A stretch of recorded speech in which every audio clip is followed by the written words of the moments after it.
Čau lidi, zdravím vás u 18. dílu jménem Osobní klid. Právě si čistím svoji hlavu. A kde jinde než v přírodě.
Myslím, že dnešní výlet je opravdu na pohodu.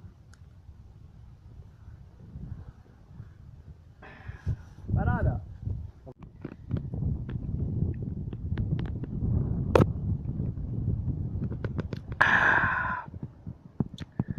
Paráda!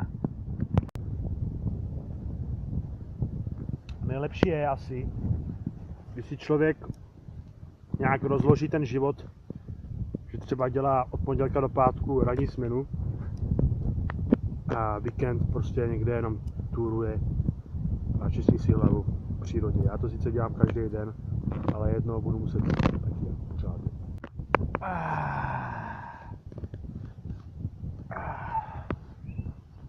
Pěkně na koruně stromu, jak ta puma.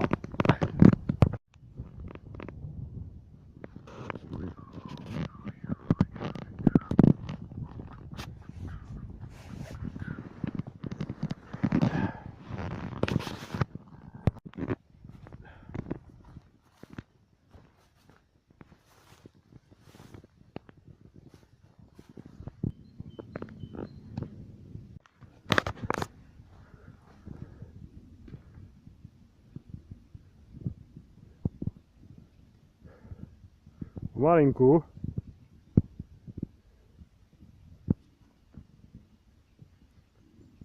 Co když to v polovině prdne?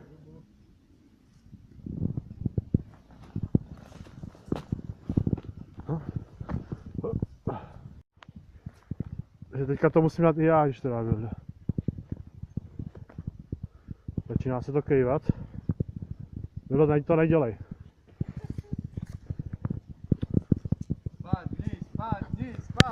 Hej!